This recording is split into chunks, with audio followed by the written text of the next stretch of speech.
Hi partner, golden tips 10.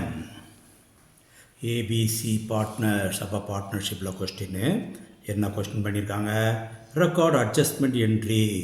அப்போ past adjustment. அப்போது ப்ராஃபிட்டை அக்ரிமெண்ட் பிடிக்காமல் வேறுபடி பிரிச்சிருக்கிறாங்க.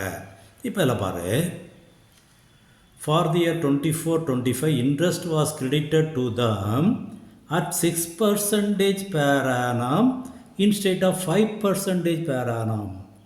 அக்ரிமெண்ட்டில் 5% தான் சொல்லியிருக்கு, ஆனால் 6% கிரெடிட் பண்ணிட்டாங்க.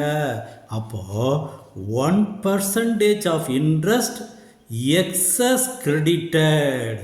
That is wrong. இந்த 1% of interest excess credited, that is wrong. அப்போ அதை மட்டும் அட்ஜஸ்ட் பண்ணு, அட்ஜஸ்ட்மெண்ட் டேபிள் போட்டுரு. That is 1% interest.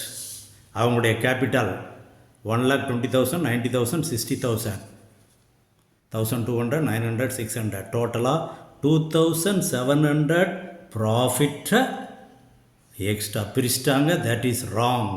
அப்போ இந்த ப்ராஃபிட்டை ஆக்சுவலாக அவங்களுக்கு பிரிக்க வேண்டியது ஆஸ் பர் ரேஷியோ 3:2:1 ரேஷியோ எப்படி பிரித்தா இந்த மாதிரி வரணும். எப்படி வந்தாலும் சரி, பிக்கு எந்த பாதிப்பும் இல்லை, அவருக்கு பிரச்சனை இல்லை.